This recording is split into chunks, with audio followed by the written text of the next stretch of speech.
그분은 하필이면 제가 유튜브에 업로드 시켜도 그분은 유튜브 보는 분이 아니던데.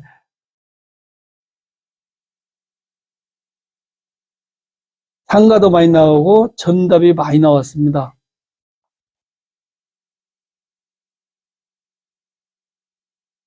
음, 이렇게 보면은 못 찾죠. 이러다가 아산으로 들어가서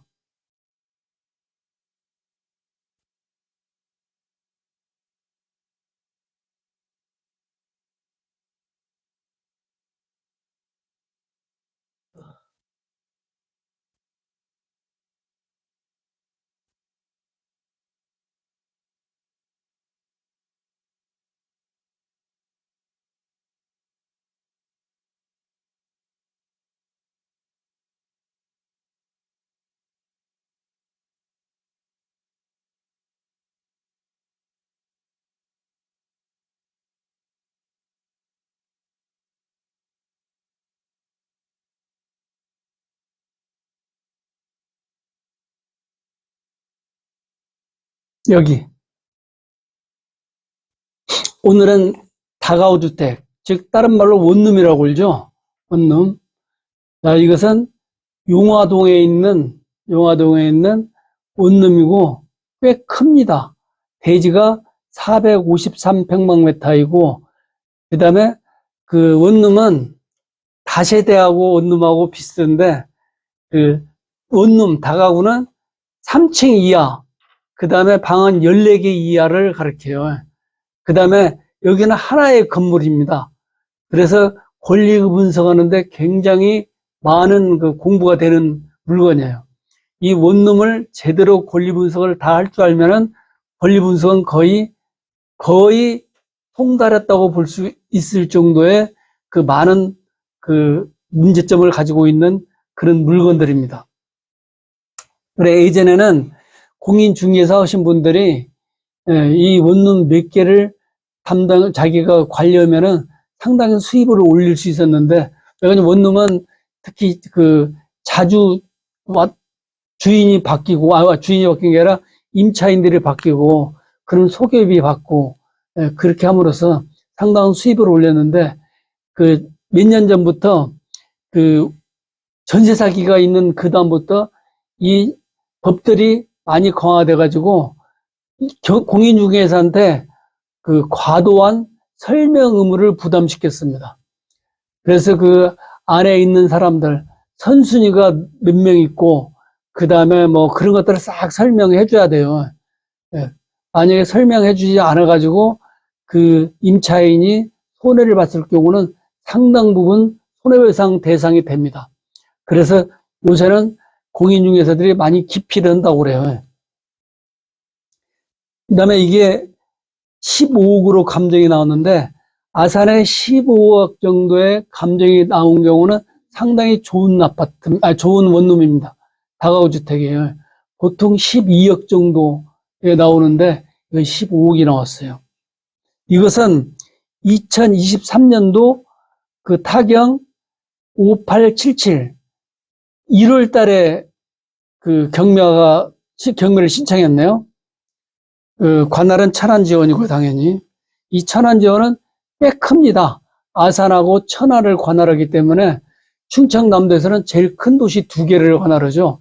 그래서 그 물건도 많이 나오고 그래서 경매도 월, 화, 수 3일을 지방에서는 3일을 하는 데가 거의 없는데 예, 천안지원은 3일을 경매합니다.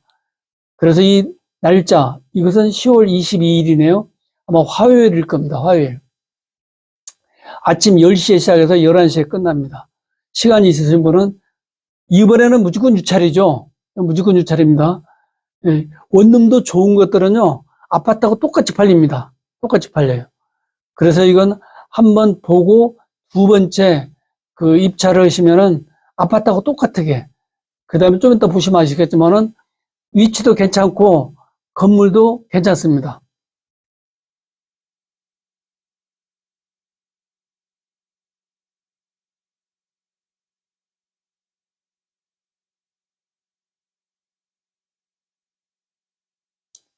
이 물건도 관심 있으면은 부동산 모든 부서에 다 똑같지만은 그 등기부등본을 발급받고 그다음에 전입세대 그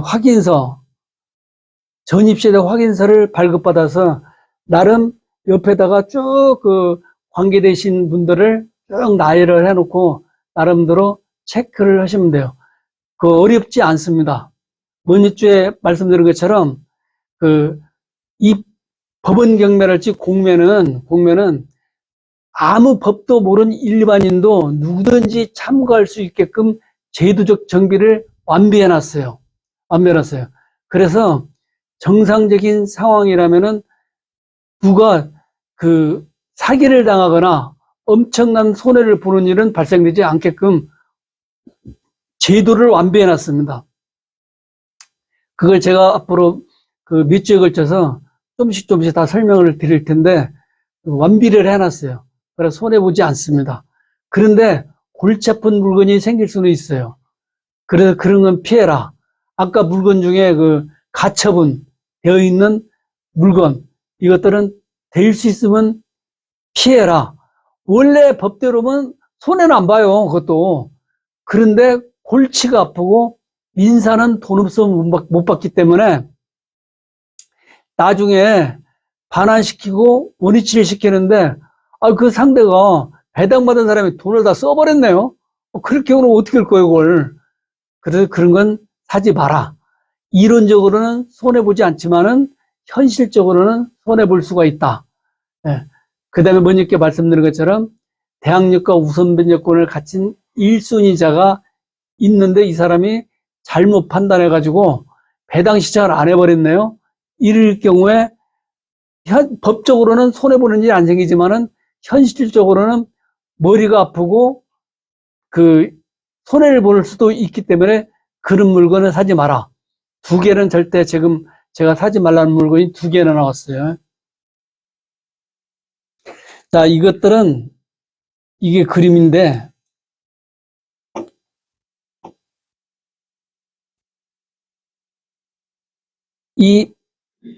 무슨 색깔이 중요해요? 예? 벽돌색이 무슨 벽돌색이에요, 이게. 흑색! 아니면 뭐 똥색이라고 할까요? 색깔이 이렇기려네요. 이 두 개, 여기까지. 그 원룸 다가구 주택은 그 다세대는 한 세대마다 별도의 소유권 등기가 돼 있지만은 다가구는 한 사람 앞으로 다 소유권 등기가 돼 있어요, 이게요. 네. 그리고 이 안에 사는 많은 사람들은 전부 뭐예요? 임차인이요, 임차인. 지금 이것은 원래 법적으로 3층 이하, 그 다음에 14개 이하 방은요, 그렇게 되어 있습니다. 그런데 이거 보면은 1층, 2층, 3층, 4층 옥상에도 조그마한 게 하나 있네요. 이 옥상에는 층수에 들어가지 않습니다. 왜냐면 이게 지금은 뭐 건축법 어떻게 바뀌었나 모르지만은 이 처마가 이 위에서 몇 메타 이하일 경우는 한 층으로 치지 않습니다. 그래서 예전에 이렇게 집 져가지고 제일 위에 있는 집은 그 건물 주인이 사시는 걸로 그렇게 했는데 지금은 실제 건물주라도 자기가 건물주라고 말을 하지 않습니다. 왜냐면 주민들이 계속 그 컴플레인을 걸고 뭘 자꾸 귀찮게 싸니까 자기도 새 산다. 이렇게 하고 살고 있어요.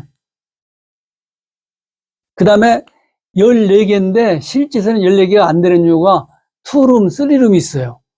네, 그래서 14개가 안 됩니다. 그런데 우리가 권리 분석할 때는 14개로 분석해도 관계없어요. 이렇게 큰 것은요.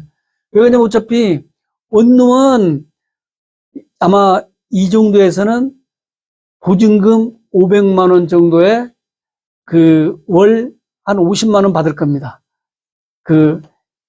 엘리베이터가 있는 거 없는 거, 그 다음에 새로 진지가 얼마 됐냐 안 됐냐에 따라서 월세 차이가 10만 원 정도 차이 납니다. 그래서 아주 최신적고 엘리베이터 좋은 게 있으면은 한 월세가 거의 55만 원인데 60만 원 받을 수도 있어요. 네. 그 다음에 투룸은 한 7, 80만 원 받고, 쓰리룸은 뭐 100만 원 이상 받겠죠. 예. 그래서 어차피 차이가 별로 안 납니다. 그리고 원룸이 다가구가 좋은 게 뭐냐면 법적으로 굉장히 까다로워요. 그래가지고 이 집을 일단 봤는데 제가 몇 년 이 용화동에 있었습니다. 주택에. 그런데 해필이면은 밑에 포차가 있어가지고 한신포차 그때 백종원 씨가 운영했던 포차들이 몇 개 있었어요. 이 동네에 그 사람이 운영하는 포차가 2개나 있었네요. 그래가지고 수업이 끝나면은 사장님들 몇 명이 모여가지고 내려가서 한잔씩 하고 한잔 하다 보면은 시간 많이 가죠. 그 다음에 한신이랄지 백종원 씨가 했던 프랜차이즈들은 맛이 좀 강렬해요. 그래 술이 술술 들어갑니다. 가지고 많이 좀 술을 먹는 그런 동네입니다, 얘가. 이 1층은 필로스틱인가? 이 기둥 있는 것들이요. 층수로 치지 않습니다. 그래서 이건 3층 건물로 쳐요. 3층 건물로. 그래 밑에는 이 짝이 지금 주차 공간이 다 돼 있잖아요. 그래서 앞에 이것은 상가로 영업을 할 수가 있는 그런 곳입니다. 그런데 지금 보다시피 전부 다가 다 비어 있어요. 여기가 한때는 굉장히 잘 나갔었는데 지금은 좀 썰렁한 것 같아요. 이 큰 도로가에 있는 상가가 비어 있는 거 보니까 네, 좀 썰렁한 것 같습니다.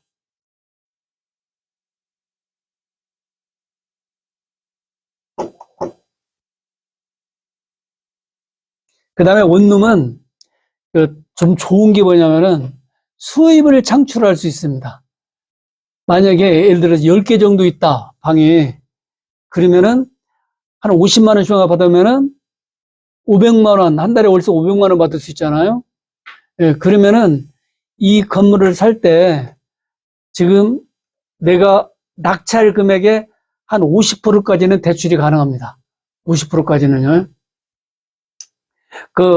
경매법정 가시면은요, 가면은 금융기관에서 많은 대출 직원분들이 나와가지고 명함을 쭉 나눠줍니다. 그런데 명함에 뭐라 써 있냐면은 대출 몇십 프로 뭐 이렇게 써 있어요. 그분들이 상담을 해줍니다. 상담을 해줘요. 네, 다른 단독주택이랄지 그런 거 아파트랄지 그런 걸 임대사 보지 않고 자기가 이용을 하시려면은 수입이 없기 때문에 대출금을 갚을 수 없어가지고 잘못하면 또 경매 나옵니다. 경매로 산 물건이 또 경매로 나와요. 그런데 이 원룸은 한 달 수익이 일정한 수입이 들어오기 때문에 은행 대출금을 갚을 수가 있어요. 최소한 이자 이상은 갚을 수가 있습니다. 그래서 이런 걸 사실 때는 이게 아마 한 15억짜리가 한 번 유찰되면은 30% 떨어지니까 3억, 그 다음에 4억 정도 떨어지죠. 4억 이상. 그러면 10억 정도 나오겠네요. 10억. 그러면 이런 원룸은 아파트하고 똑같은 형식으로 팔립니다. 그러면 아마 11억 정도에서 낙찰이 될 거예요. 11억이나 12억에서. 네. 그러면은 6억 정도가 대출이 가능해요. 그럼 6억은 한 달 이자가 지금 돈으로, 지금 현대 이자로 보면은 이자만 치면은 한 40만원? 예. 그러면은 6억이면 240만원. 그 다음에 요새는 아마 가계대출을 억제하기 위해서 원금 분할 상환을 요구하더라고요. 그러면 한 30년까지 대출해준답니다. 분할 상환을, 30년. 네. 그래서 30년은 나중에 다 갖고 나면 얼마를 갚냐면요. 이자만 몇 억이 들어가요. 그래서 빨리 중간에 그 경기가 원상회복되면은 빨리 팔아버려야 돼요. 한 16, 7억 받고 팔아버려야 돼요. 예. 그래서 대출금 갚고 한 3, 4억 이익 보고 그놈으로 또 한번 굴리고 이런 식으로 생각을 하셔야 돼요. 그래서 최하의 경우는 이런 원룸은 다시 경매 나오지는 않는다. 그래서 원룸은 경매 좋은 건 잘 안 나옵니다. 왜요? 수입을 창출하기 때문에. 그런데 가서 보셔야 돼요. 매매로 사실 때는 일반 매매로 사실 경우는 딱 가서 보니까 매매로 사시면은 이게 지금 공실이 얼마나 있는가를 확인해야 할 것 아니에요?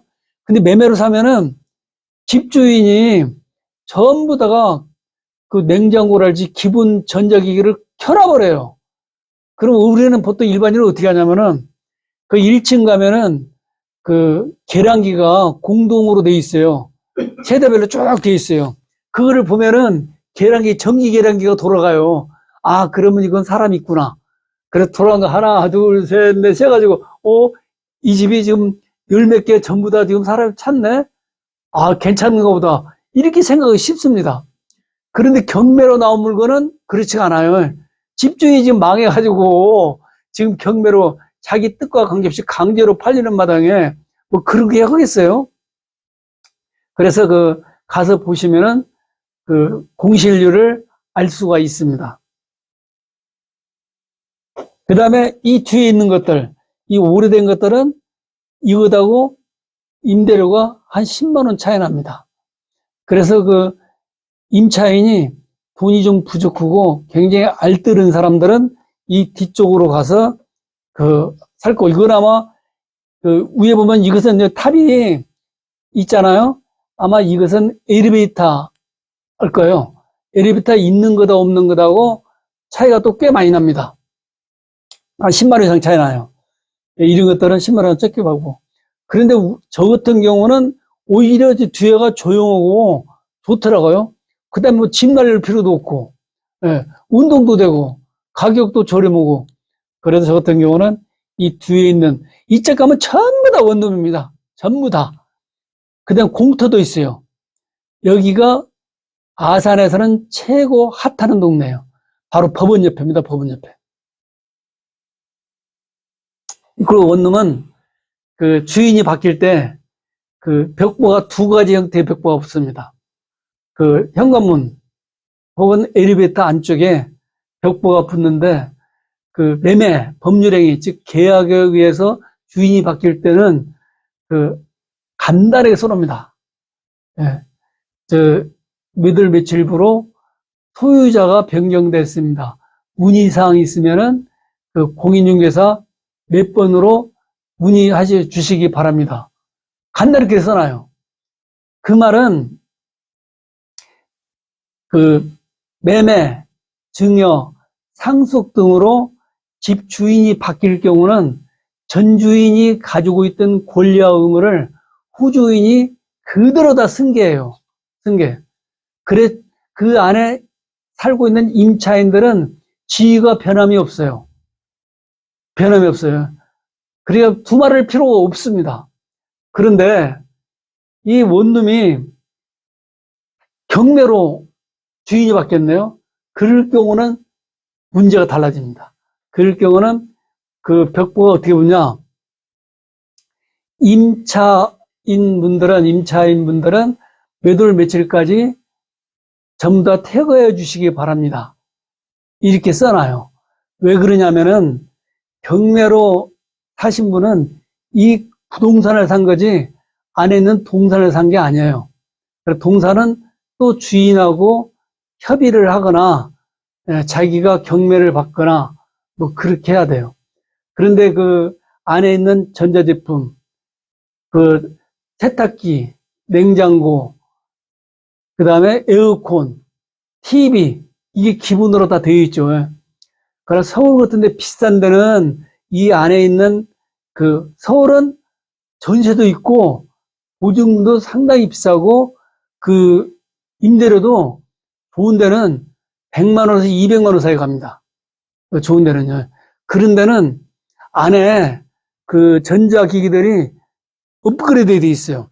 TV도 좋은 거고, 냉장고도 좋은 거고, 세탁기도 그 요새는 세탁기가 세탁기하고 건조기 이게 같이 돼 있어요. 그거 꽤 비쌉니다. 그거 꽤 비싸요. 예. 사람들이 요새 사람들 너무 편해지는 것 같아요. 아니 남편 시키면 되지. 그 무슨 그냥 한번 넣어놓고 외출했다 일 보고 들어오면 지가 싹 건조까지 돼 있잖아요.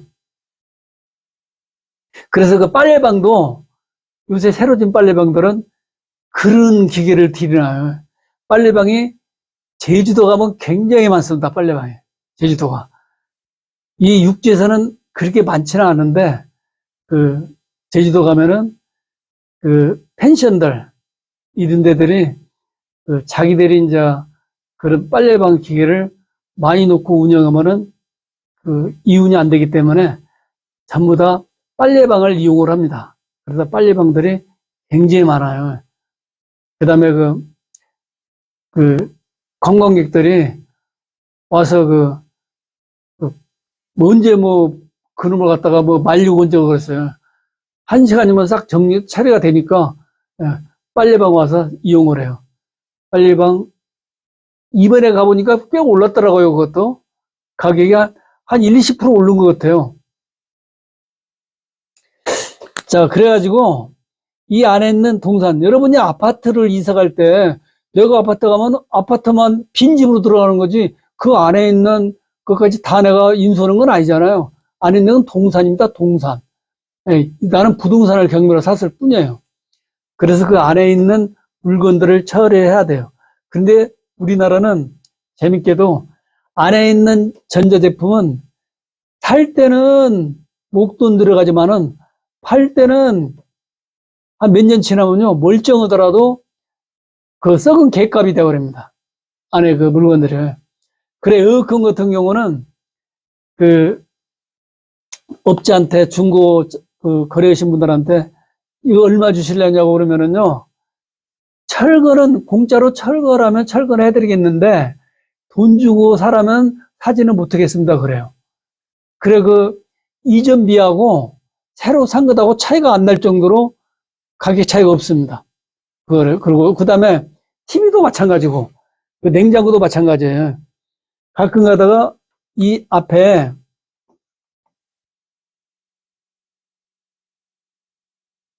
이 경매 공고 중에 이 동산 매각 공고가 있어요. 이거 동산 매각 공고. 동산 매각 공고 있어요. 여기 들어가면은 그 TV 보시면은 딱지 붙인다고 그러잖아요. 그래서 날짜 잡아가지고 현장에서 그 매각을 합니다. 경매를 해요. 집행관이 직접 와가지고 그 자리에서 그 관심 있는 사람들 또 그쪽에 관심 있는 분들도 있어요. 중고업자들이랄지 그 다음에 일반 알뜰한 서민들 굉장히 싸게 팝니다. 그 아파트 안에 보면은 좀 괜찮게 산 사무실이랄지 그런데 보면은 전자제품들이 많아요. 근데 그걸 싹 한꺼번에 팝니다. 딱 파는데 새 제품을 장만할 때는 굉장히 비싼데 몇천만 원 가는 그 전자제품 아래 보면 별게 다 있어요. 막 한 20개 막 10개 그렇게 나옵니다. 네, 그걸 법원에서 하는 게 가능하고요. 아니 법원도 나오세요. 법원서. 법원에서 나온 사람 그것도 공사. 그 현장에서 바로 그냥 예. 바로 갖다 거예요. 저쪽 그 한국 하면은 생산 경매잖아요. 똑같습니다.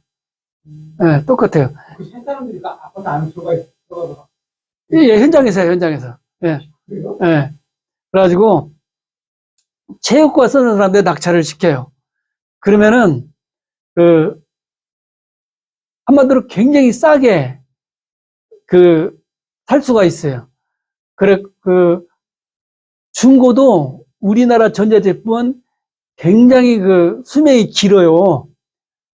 그래 내가 먼저 죽느냐 그 TV가 먼저 죽느냐 내가 먼저 죽을 수도 있어요.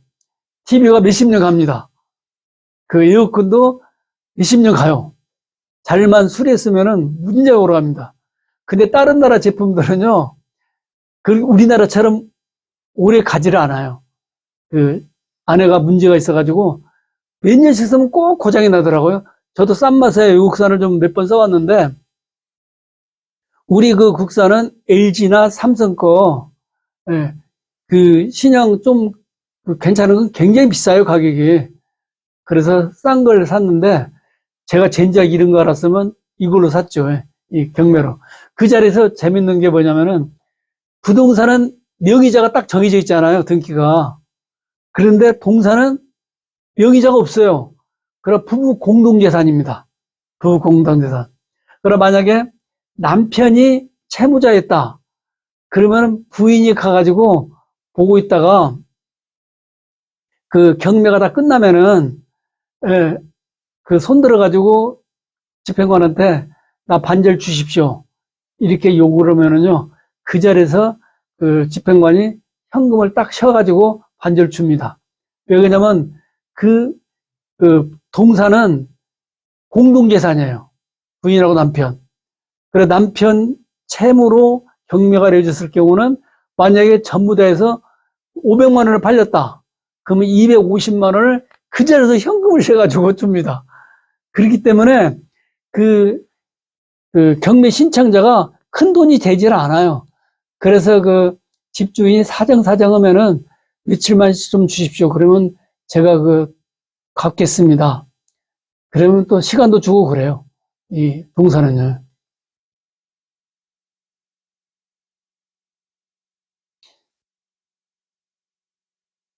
그래, 원룸 같은 경우는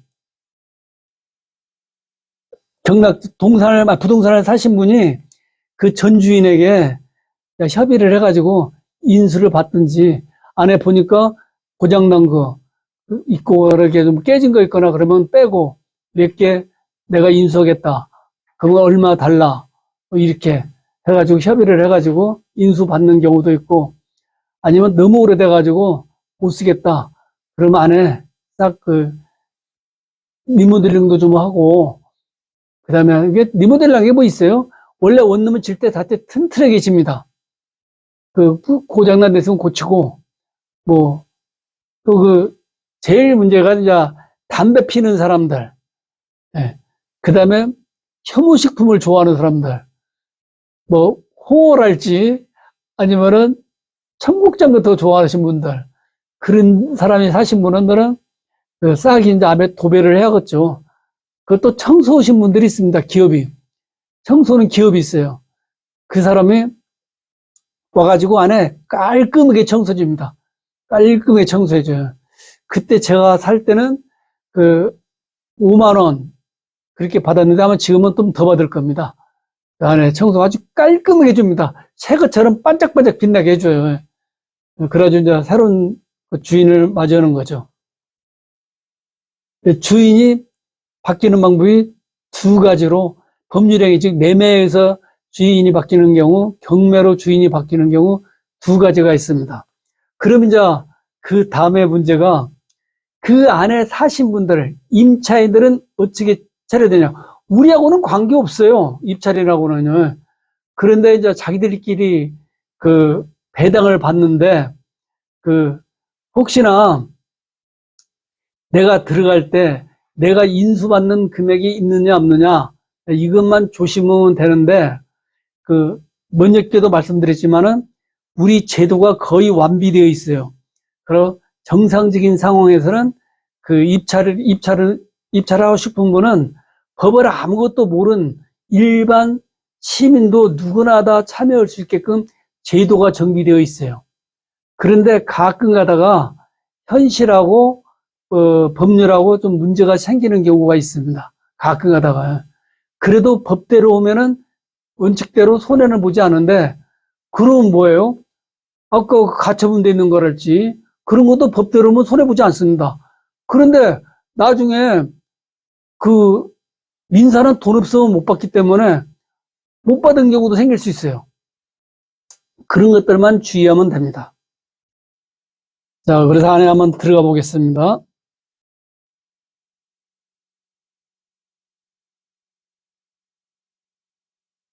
여기서는 우리가 임대 들어갈 때, 그때 그 조심해야 할 것, 그런 것도 나옵니다. 자, 주택임대차보호법을 한번 볼까요? 자, 주택임대차보호법. 이것은 왜 만들었냐면은, 그, 임차인을 보호하기 위해서, 즉, 국민 주거 생활의 안정을 보장함을 목적으로 이 법을 만들었다. 이렇게 제1조 입법 취지에 그렇게 명시해 놨습니다. 그래서 이것은 주로 상대적인 약자인 임차인을 보호하는 취지가 있기 때문에 이 그 안의 내용은 임대인에게 불리한 계약이랄지 그건 전부 다 무효입니다. 임차인에게 불리한 그 계약 내용이 있으면은요. 이 법을 만들게 된 이유는요. 잠깐 민법은 말로 설명을 드리겠습니다. 우리가 뭐 구태 안에 세부까지 알 필요가 없어요. 민법에 그 전세, 용익물건으로 전세 등기가 있고, 그 다음에 그 14가지 전형계약, 채권법에 임대차 계약이 있습니다. 네, 2개. 그래서 우리가 1945년도에 그 불이불식간에 우리가 해방이 됐죠. 그러나 그전에는 어떤 법을 쓰고 있었냐면은 일본법을 그대로 사용하고 있었습니다. 우리나라에. 그리고 구민법 하면은 일본 민법을 가르쳐요. 그래가지고 제가 1945년에 해방이 돼서, 해방이 돼가지고 우리가 독립국가가 됐는데, 그리고 이 제도, 법을, 일본법을 사용하면 되겠어요? 그래가지고, 우리 법을 편찬하기 위해서 편찬위원회를 조직합니다. 그 법학자들, 그 다음에 법에 좀 지식 있는 사람들을 모여가지고 편찬위원회를 만들었어요. 거기에 대장이 누구였냐면은 김명로 초대 대법원장, 김종인의 할배, 그분이 편찬위원장을 맡았어요. 그런데 몇 년 있다가 꽤 시간이 많이 걸려요, 이게요. 이 법을 편찬하는데 왜 편찬이란 말을 쓰냐면은 개정이란 말을 쓰지 않고 편찬이란 말을 쓴 것은 이 법들을 민법은 우리가 만든 법이 아니고 로마 시대 때 만든 법을 독일하고 프랑스를 거쳐서 일본을 거쳐서 우리나라로 들어왔어요. 그렇기 때문에 우리나라 국회의원이나 우리나라 학자가 만드는 것이 아니라 그때 만드는 법을 우리 실정에 맞게끔 좀 편집을 할 뿐이에요. 그래서 편찬이라는 표현을 씁니다. 엄청나게 오랜 시간 동안 시행착오를 거쳐서 만든 제도이기 때문에 더 이상 합리적이고 좋은 제도를 만들 수가 없어요. 그래서 우리도 개수해서 사용해요. 그래서 1945년도부터 편찬회를 만들어가지고 편찬 작업에 들어가는데 1950년도에 전쟁이 일어나 버리네요. 전쟁이. 그리고 국토가 쑥대밭이 돼버렸습니다. 특히 사람들이 많이 사는 대도시의 주택들이 불나고 다 무너지고 막 그런 초토화가 돼버렸어요. 그래가지고 그 다음에 편찬위원 중에서 대부분이 행방불명되거나 북한으로 끌려가거나 일부는 사망하거나 그래서 편찬위원이 안 남았어요, 거의. 그래서 초대 대법원장인 편찬위원장인 김영로 선생께서 거의 독단적으로 민법을 편찬하기 시작합니다. 그 안에서 집 없는 사람들, 옛날에는 벌집, 판자촌, 그런 집이 서울에 아마 여기 계신 분은 거의 그런 걸 구경할 수가 없었을 텐데 저는 어릴 때 가서 구경을 많이 했습니다. 왜요? 시골서 먹고 살기 힘드니까 농사져서는 예전이나 지금이나 지금은 그래도 많은 농지를 소유하거나 그 다음에 특용작물을 하거나 그러면은 어느 정도 수입을 낼 수가 있어요. 근데 예전에는 그런 게 없어가지고 대지주 아니면은 소낭정들은 먹고 살기가 힘들어가지고 자식들은 국민학교만 졸업하면은 대부분 서울로 올라갔습니다. 그래가지고 가서 그 열심히 돈 벌어가지고 공장도 다니고 그다음에 배달도 많이 하고 그래가지고 그 돈들을 자기 이제 그 고향으로 붙여주면은 고향에서 그 돈 가지고 농지도 좀 구입하고 그다음에 이제 동생들 아니면은 뭐 오빠 우리나라 여자분들이 엄청나게 많이 희생을 했습니다. 그때 엄청나게 그 사람들의 희생으로 지금 우리나라가 있는 거예요. 재밌게도 그 완전 초토화된 데서 선진국이 되는 나라, 즉 우리나라는 지금도 10위 정도가 있는데 세계에서 딱 한 나라밖에 없어요. 후진국에서 선진국이 되는 나라는 지금까지 지구 역사상 딱 우리나라 하나밖에 없습니다. 그걸 다른 나라에서 굉장히 다른 나라 학자들이 굉장히 그 놀라움을 표시하고 있습니다. 그렇게 해서 한강의 기적이라고 그러죠. 그런데 이번에 노벨문학상을 또 한강이 받았네요. 그래가지고 또 다시 한번 한강의 기적이 일어났다. 이렇게 표현을 쓰고 있어요. 그래서 지금도 이건 뭐 좀 다른 말이지만은 그 지구상에서요. 그 IT, BT, 그다음에 제조업 그런 걸 전부 다를 할 수 있는 나라가 우리나라밖에 없습니다. 그 독일, 프랑스, 그다음에 미국, 일본도요. 전부 다 못해요. 반도체를 이렇게 만들 수 있는 나라는 대만하고 한국밖에 없어요. 그다음에 배 만들 수 있는 나라 우리나라, 그다음에 중국밖에 없어요. 비행기, 탱크, 무기, 그다음에 특히 또 IT, 그다음 BT 이런 걸 싹 기반을 갖춘 나라는 지구상에 우리나라밖에 없습니다. 그래 국뽕을 가져도 좋습니다. 그때 그 황폐한 곳에서 어떤 일이 벌어졌냐? 보니까 집주인이 굉장히 그 터치를 부리네요. 위세를 부려요. 그런데 그때는 또 우리 또래인데, 우리 베이비부머 시대인데, 마지막 시대인데 우리가 그 집에 애들이 기본적으로 5명, 7명까지 다 있었어요. 집이 전부 다 있었습니다. 그래서 그때는 부모로부터 재산을 물려받는다는 건 꿈에도 생각 못 했어요. 꿈에도. 부모는 또 자식들한테 어떻게 해서라도 고등학교 정도, 중학교 정도만 가르치면 됐어요. 저는 본의 아니게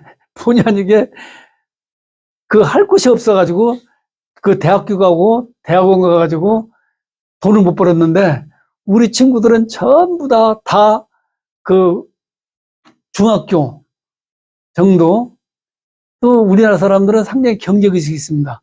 그 동네에서 중학교 누가 면 보낸다.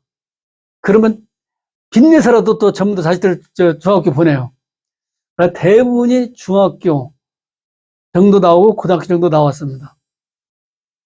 그 다음에 전부 다가 시내로 서울로 가가지고 그 돈을 벌어가지고 사장도 되고, 그 다음에 돈도 많이 번 사람도 있고 다 그랬어요. 그때는 막 경제가 활성화됐기 때문에 막 공장도 막 우죽순 생기고 뭐 그 굉장했습니다. 그런데 문제는 주택이 없네요. 그래가지고 지금처럼 아파트가 많지도 않았어요. 아파트라는 게 그때는 없었어요, 거의. 그러다 보니까 판잣집, 벌집 이런 데서 기거하면서 방 하나 있으면은 가족들, 어머니, 아버지, 자식들 4명, 5명이 거기서 살았어요. 방 한 칸에서. 겨울 되면 이불 하나에서 살았어요. 그런데 집주인이 굉장히 위세를 떨쳤어요. 그래서 법을 편찬하면서 그 특이하게 그 채권에 있는 전세권을 민법 그 물권법, 용익물권에다 옮겨놔 버렸습니다. 그러면 이제 월세 사는 사람, 보증금 얼마에 월 얼마씩 주는 월세 사는 사람은 어떻게 하느냐? 그 사람은 그 채권법에 그 임대차에 관한 규정이 있어요. 거기다가 규정을 하나 신설해 놓는데 뭐라고 신설해 놓냐면은 부동산 임대차는 등기할 수 있다고 규정을 넣어놨어요. 규정을 넣어놨어요. 즉, 채권은 그 계약 자유원칙이 지배돼 가지고 국가가 관여를 하지 않았는데 그 부동산 임대차만은 등기할 수 있는 길을 열어놨어요. 등기를 하면은 이 채권이 물권화됩니다. 물권화돼요. 그걸 가리켜서 그 부동산 임대차의 물권화 경향이라고 그래요.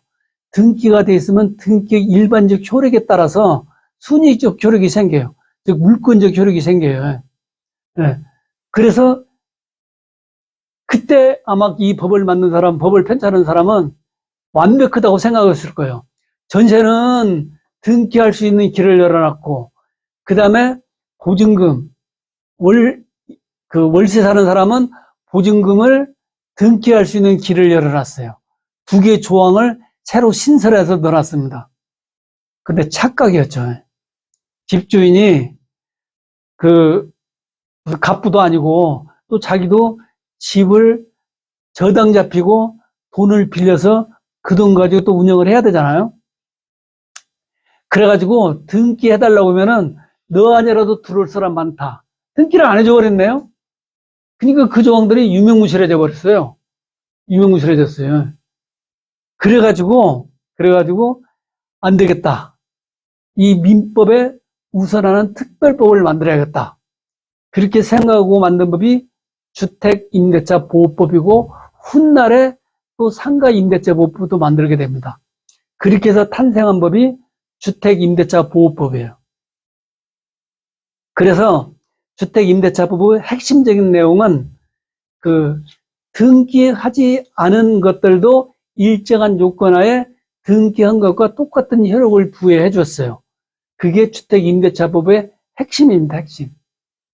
그리고 민법을 두 개, 전세 규정하고 임대차 규정에 등기하게 할 수 있게끔 해놨음에도 불구하고 등기를 하지 못했던 이유는 뭐냐?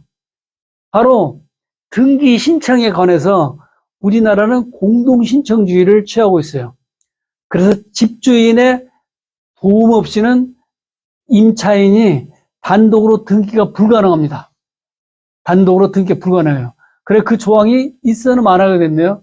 그때 조금만 신경을 썼으면은 이 주택임대차법이 탄생할 필요 없었어요. 그런데 또 함부로 그 짧은 시간 내에 오랫동안 정착되어 있는 기본 이념을 바꿀 수는 없었어요. 그래서 등기에 관해서 공동신청주의를 취하고 있었습니다. 그런데 만약에 좀 더 진보적이고 진취적인 세고를 가졌더라면은 공동신청주의 예외로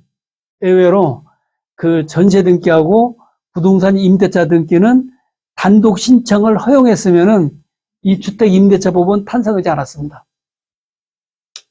자, 우리는 주택임대차법에서 경매하고 관계된 부분만 조금씩 한번 보겠습니다.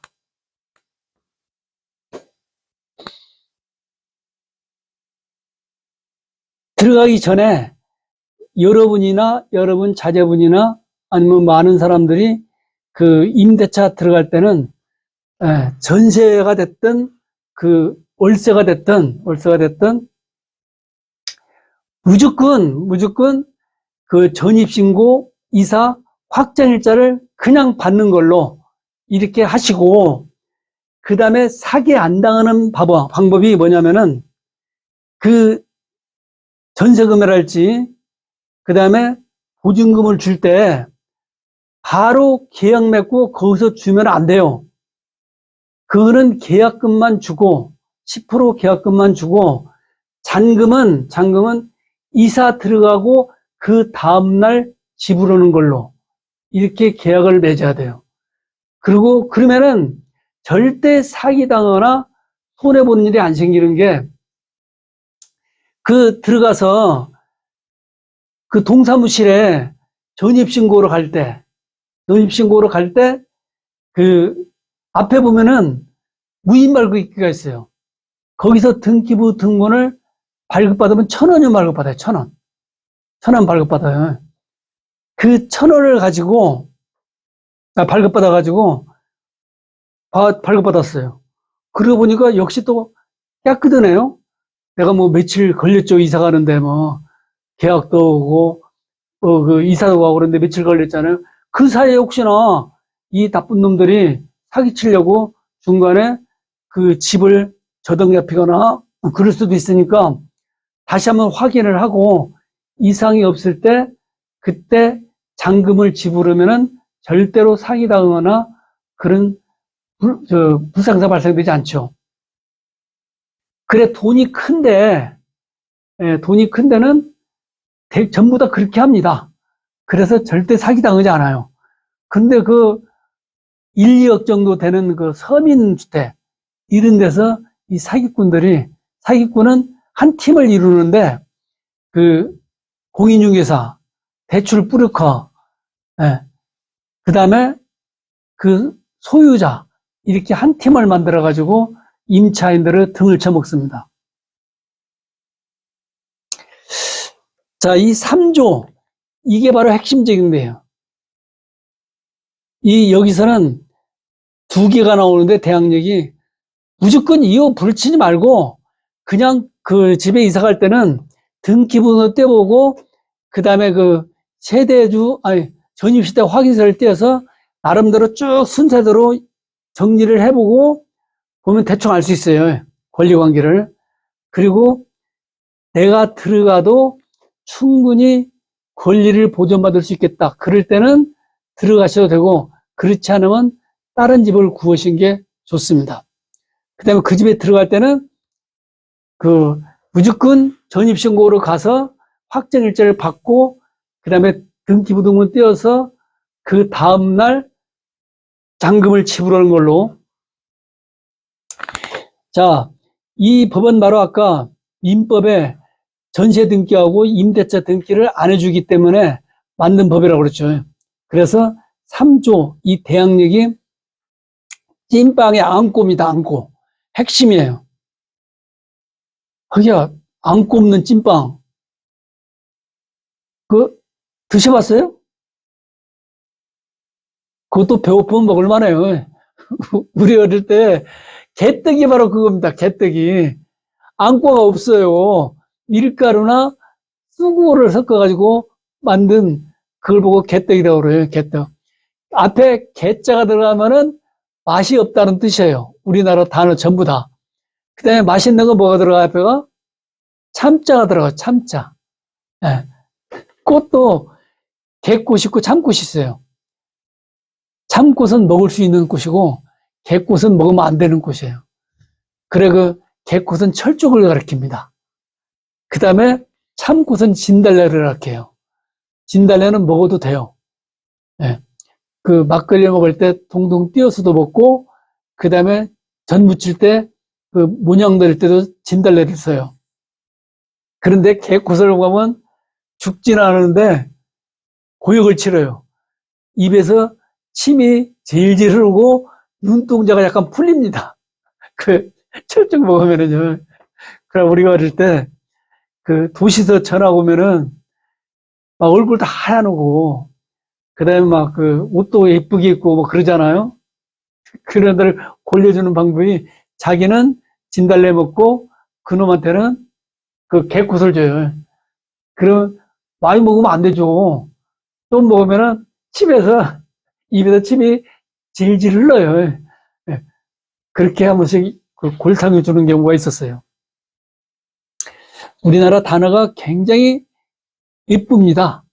말이 예뻐요, 말이. 예. 그러나 우리나라는 욕만 가지고 대화가 가능해요. 말이. 욕만 가지고도요. 그래서 젊은 애들이 그 욕이 하나의 의사표시 수단이죠. 욕을 하더라도 어떤 욕은 굉장히 차지고 예쁜 욕도 있어요.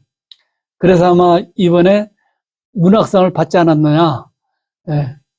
그 다음에 그 문학상을 받는 이유 중에 또 하나는요.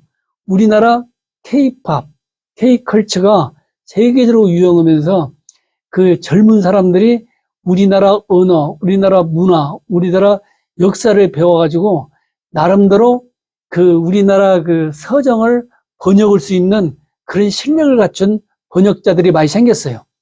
그래서 앞으로도 그 국제적인 상이 많이 나올 겁니다. 지금도 젊은 사람들이 상당히 받았어요. 자, 하여튼 이유 없이 여기 들어가기 전에 무조건 전세로 들어가든 월세로 들어가든 무조건 확정일까지 받아 놓는 걸로 그렇게 하겠습니다. 자, 이 등기가 없는 경우, 등기를 즉 안 해주는 경우에도 임차인이 주택의 인도, 즉 인도는 이사입니다, 이사. 주민등록을 마친 때 그 다음 날부터, 이 길부터 제3자에 대하여 효력이 생긴다. 이 경우 전입신고를 한 때 주민등록이 된 것으로 본다. 본다는 간주한다는 뜻이에요. 네. 이것은 보면은 확정일자가 전혀 들어가 있지 않아요. 여기서 요구하는 건 확정일자 요구지 않습니다. 그래서 즉 그 이사하고 전입신고만 하면은 제3자에게 대항할 수 있다. 아까 제가 원룸을 인수하는 방법, 매매에 의한 법률행위에 의한 소유권 변동과 법률 규정인 경매에 의한 소유권 변동 두 개를 설명드렸는데, 이 경우는 그 법률행위, 즉 계약에 의한 소유권 변동이 있을 때는 전 주인이 가지고 있는 권리와 의무를 후주인이 그대로 승계되기 때문에 확정일자가 필요 없습니다. 이것만 있어도 돼요.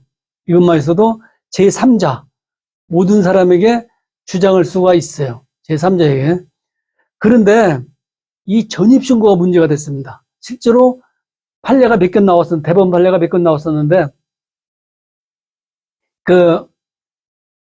하필이면은 등기하고 전입신고하고 같은 날 했는데, 전입신고를 받아놓고 옛날에는 수기로 했습니다. 수기로. 그리고 저 담당 직원이, 공무원이 퇴근 전에 그 전입신고를 받아놓고 다 이제 손으로 썼거든요. 예전에는.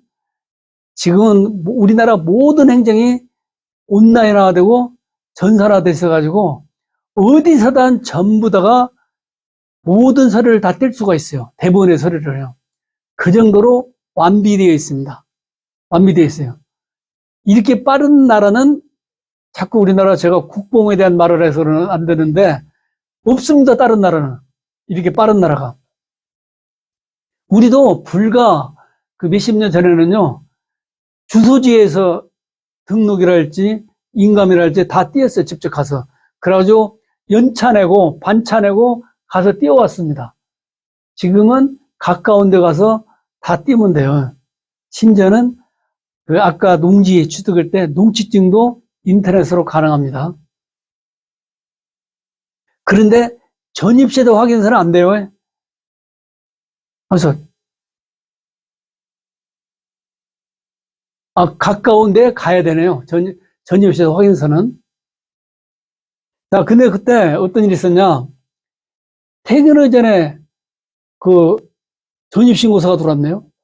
그래, 그때 꽂아놓고 일 좀 보고 해표로 그 다음날 와서 또 일부러 하루를 자리를 비웠어요. 그런데 그 사이에 등기가 돼버렸네요. 등기. 그래가지고 분명히 전입신고 할 때는 그 주택이 권리관계가 깨끗했어요. 나중에 보니까 자기보다 빠른 권리관계가 등기부등본에 기재되어 있네요. 그래 확인해 보니까 그 담당 공무원이 어디 일부러 가는 거 뭐라고 그래요? 네, 출장 갔다 왔네요. 2, 3일을 출장 갔다 왔네요. 그 사이에 그 부동산 등기부에 권리관계가 변동이 생겼네요. 그래가지고 그 사건이 대법원까지 갔습니다.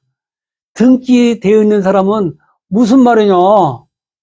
내가 빨랐지 않느냐 이렇게 주장할 거고 그 전입신고 온 사람은 무슨 말이냐 나는 분명히 당시보다 빨리 그 전입신고를 했는데 무슨 말이냐 이래가지고 둘이 붙었습니다. 그래 그 사건이 대법원까지 갔어요. 그래서 그 판사의 역할 중에 중요한 게 바로 판사가 심정을 어떻게 가지냐에 따라서 결과는 완전 달라집니다. 이 판사가 정말 난감해요. 두 사람 전부 다 일리가 있잖아요. 그래서 이 둘이 팽팽히 주장을 해요. 둘이 우리가 좀 일반 사람이 잘 모르고 있는 것 중에 하나 있는데요. 그 재판할 때는 자기 권리를 주장하지 않는 사람은 판사가 재판부에서 그 사람의 그 권리를 원용하지 않아요. 증인 증거도 원용하지 않아요. 주장한 것만 받아들입니다. 그 다음에 우리가 좀 있으면은 그 채권, 물권을 좀 보게 되는데 채권, 물권도 공통된 소멸 원인이 뭐냐면은 포기예요, 포기. 누구든지 채권자는 자기 채권을 포기할 수 있습니다. 물권자도 포기할 수 있어요. 제가 저분한테 돈을 1억 빌렸어요. 근데 저분이 굉장히 궁핍해요. 그래서 친구한테 야, 빚 걱정하지 마라. 예, 안 갚아도 된다. 예, 이렇게 말을 해주고 예, 내 채권을 포기했어요. 자기 권리를. 그러면 그 채권은 소멸합니다. 채권은 소멸을 시효할지 포기에 의해서 소멸해요. 물건도 내가 저당권을 가지고 있거나 아니 지상권을 가지고 있는데 그것도 그 채권이 소멸시효로 없어지면은 물건도 없어지고 그 다음에 물건도 내가 소멸시킬 수 있어요. 야, 내가 소멸해 줄게. 그리고 저당권도 말소시켜주고 지상권도 말소시킬 수 있습니다. 네. 그러면 다시 나중에 야, 안 되겠다. 다시 내놔. 이렇게 못해요. 소멸했기 때문에, 절대적인 소멸이기 때문에. 그래, 자기 권리는 자기가 주장을 해야 됩니다. 자기 권리는 자기가 주장을 해야 돼요. 네, 그래서 재판에도 꼭 꼬박꼬박 참가하고, 좀 이따 재판 얘기를 할 텐데 꼬박꼬박 참가하고, 네, 자기 권리를 주장하고, 그래야 됩니다. 네, 그 세상 일이 전부 다 마찬가지예요.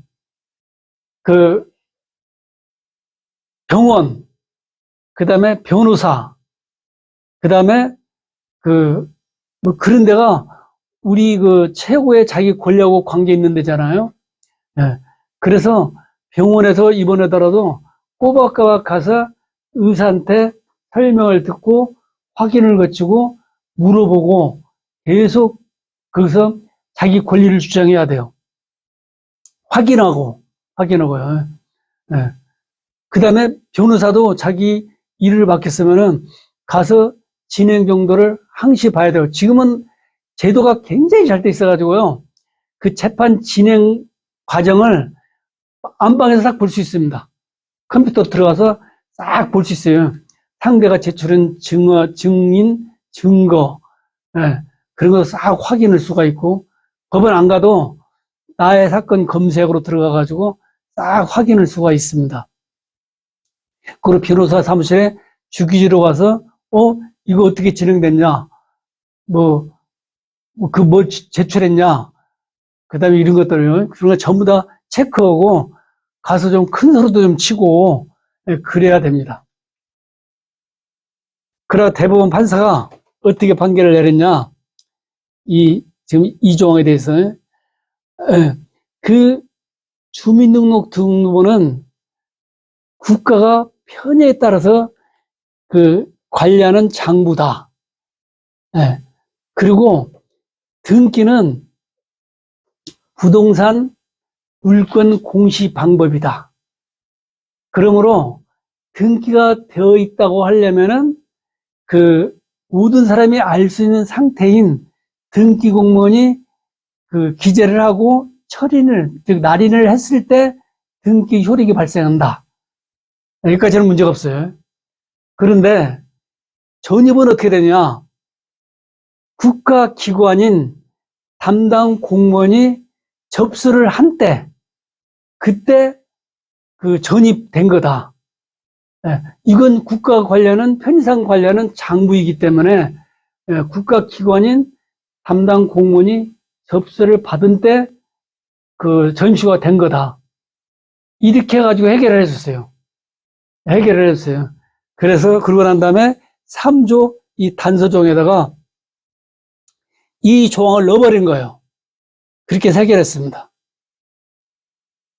그래, 아까 제가 말씀드린 것처럼 그 계약금하고 이사 가서 다시 한번 확인을 하고 잔금을 지불하면은 절대로 사기당하지 않는다.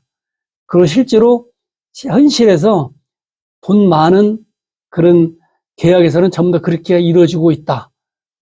그런 돈이 적은 그런 서민들이 그냥 덜컥덜컥 돈 다 주고 그래가지고 사기를 당한 경우가 생긴다. 이거 하나 기억하셔야 돼요. 지금 2개밖에 나왔어요. 전입신고와 이사, 즉 임도. 그 다음에 이 3조의 2, 여기에 드디어 우리 경매하고 관계된 조문이 나옵니다. 이 사망의 대항요건, 아까 대항요건이 뭐예요? 그 전입신고와 이사 2개에다가 임대차 계약서 증서상에 확정일자를 갖춘 임차인은 민사집행법, 즉 법원 경매, 국세징수법, 즉 자산관리공사 공매, 온비드 공매에 따른 그 환가대금, 즉 경락대금에서 후순위 권리자나 그 밖에 채권자보다 우선하여 보증금 변제를 받을 권리가 있다. 권리가 있는 거예요. 채권이 있는 거예요. 언제든지 포기할 수 있어요. 자기 권리를 포기할 수 있습니다. 근데 자기 권리를 행사하려고 생각하면은 절대로 돈을 못 받는 경우는 생기지 않는다. 자기가 명확해서. 근데 등기부분 띄워보고 또 그 전입신고 확인서를 띄워가지고 자기보다 빠른 사람이 몇 명 있는가? 그 금액을 싹 잡아보니까 집값의 한 20%밖에 안 된다. 그러면 내가도 들어가도 되는 거죠. 그런데 이미 집값의 거의 70% 정도가 이미 자기보다 그 선순위다. 그런 집은 들어가면 안 되는 거죠. 자기가 아무리 뭐 해봐야 확정일자 받아놓고 뭐 해봐야 등기해봐야 그건 그 순위가 밀려가지고 못 받아, 한 푼도 못 받아요. 그래서 권리분석 자료도 꽝이 되는 경우가 생긴다. 그 권리분석을 꼭 옆에 A4 용지다가 쭉 정리를 해가지고 좀 봐야 된다. 이 2개가 바로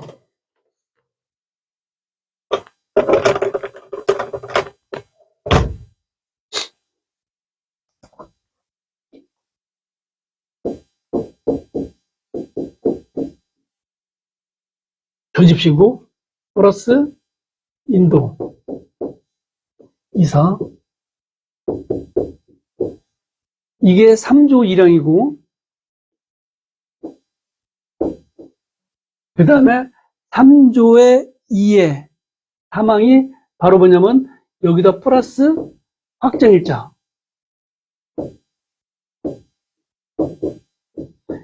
여기까지 정리를 해드리면요. 무조건 이사갈 때 확정일까지 받는 걸로 이렇게 해야 됩니다. 그 다음에 습관적으로 등기부등본하고 전입세대 확인서를 띄워가지고 쭉 그 1번부터 나열하는 그런 습관을 들여야 된다. 이게 또 언제 써먹냐면은 촉탁 등기할 때 써먹어요. 촉탁 등기. 우리 촉탁 등기 그때 했죠? 나중에 다시 한번 정리를 해드리겠습니다. 촉탁 등기할 때 써먹어요. 그래, 내가 이거만 지금 걸렸어요. 그럴 경우는 그 집에 들어가면 안 돼요. 그래도 꼭 들어가고 싶다. 그럴 경우 어떻게 들어가야 돼요? 보증금을 적게, 즉 소액 보증금의 대상이 되게끔 보증금을 걸고 그 월세를 많게 이렇게 하고 그 집에 들어가면은 주택임대차법 저 뒤에 나오는데 소액 우선 면제권이 있어요. 거기에 해당되게끔 들어가면은 그 집이 경매 아니라 경매 할애비가 들어가더라도 자기 보증금은 변제받을 수 있습니다. 그 대신에 중요한 게 뭐가 있냐면은 이 소액 보증금의 액수는 2, 3년에 한 번씩 바뀌어요. 경제 사정에 따라서. 그럼 내가 계약서를 쓸 당시 주택임대차 보호법이 적용되지 않은 게 아니라 이 주택의 최초의 담보물건이 설정된 때, 그때 시행된 그 주택임대차 보호법, 이게 적용돼요. 그래서 주택임대법을 잘 확인을 하셔야 됩니다.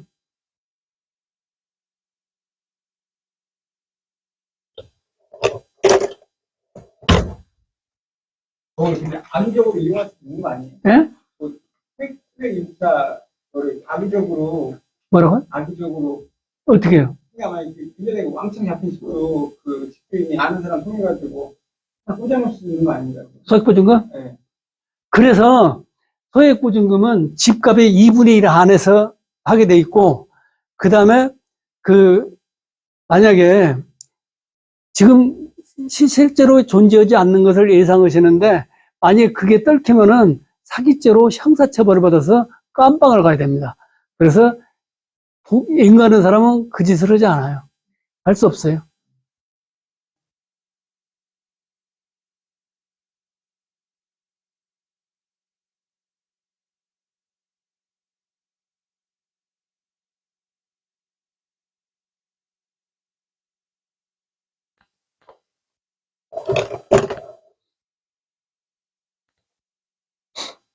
그리고 하나 떼놓았네.